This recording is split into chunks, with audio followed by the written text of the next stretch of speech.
இது நம்ம குட்டி ஸ்டோரி சேனல். பிடிச்சா லைக் பண்ணுங்கள், பிடிக்கலாம் கமெண்ட் பண்ணுங்கள், முடியெல்லாம் சப்ஸ்கிரைப் பண்ணிக்கோங்க.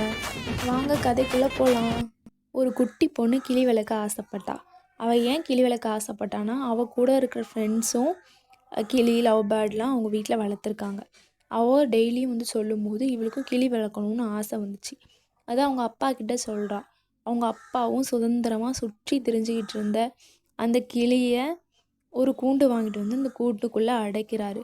அந்த கிளி சுதந்திரமாக சுற்றி திரிஞ்சிட்டு இருந்தோமே, இப்போ இப்படி இந்த கூண்டுக்குள்ளே நம்ம அடைப்பட்டுட்டோமேன்னுட்டு எப்படிரா மறுபடியும் நம்ம அந்த சுதந்திரத்தை அனுபவிக்க அப்படின்ட்டு எப்படியாவது வெளியே வரணும்னு ரொம்ப முயற்சி பண்ணுது. சிறகு அடித்து பார்க்க அவங்க சாப்பாடு கொடுக்குறாங்க, அது சாப்பிட மாட்டேங்குது. என்ன வச்சாலும் அது சாப்பிடவே மாட்டேங்குது. எப்படியாவது நம்ம வெளியில் போகணும் அப்படின்னு அது போராடுது. ரொம்ப நாள் போராடிட்டே இருக்குது, அதால் வெளியே வர முடியல. அது தெரிஞ்சுக்கிட்டு, சரி நம்ம என்ன தான் போராடினாலும் நம்மளால் வெளியே வர முடியாது அப்படின்னு அது தெரிஞ்சுக்கிட்டு கொஞ்ச நாள் கழித்து அந்த பொண்ணு, ஐயோ பாவம் கிளி இவ்வளோ நாள் கூண்டுக்குள்ளே அடைப்பட்டுட்டே இருந்துருச்சு அப்படின்னு சொல்லிட்டு அந்த கூண்டில் இருந்து அதை வெளியே பறக்க வைக்கிறதுக்காக அந்த கூண்டை அந்த குட்டி பொண்ணு திறக்கா. ஆனால் அந்த கிளி வெளியே வரவே இல்லை.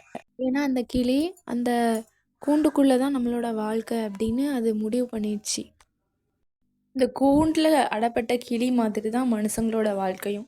ஒரு ஸ்டேஜ் வரைக்கும், ஒரு வயசு வரைக்கும் நம்ம சுற்றி சுதந்திரமாக திரிஞ்சிகிட்ருக்கோம். ஒரு ஸ்டேஜ் வந்ததுக்கப்புறம் கடமை, நமக்குன்னு நிறைய பொறுப்புகள் வந்ததுக்கப்புறம் நம்ம அந்த கூண்டுக்குள்ளே அடைப்பட்ட கிளியாட்டம் வாழ கற்றுக்குறோம். அப்புறம் நமக்கு சுதந்திரம், ஒரு ஸ்டேஜுக்கு அப்புறம் சுதந்திரம் யாரோ ஒருத்தவங்களால கிடைக்கும்போது அந்த சுதந்திரத்தை அனுபவிக்கணுங்கிற ஆசையே இருக்கிறதில்ல.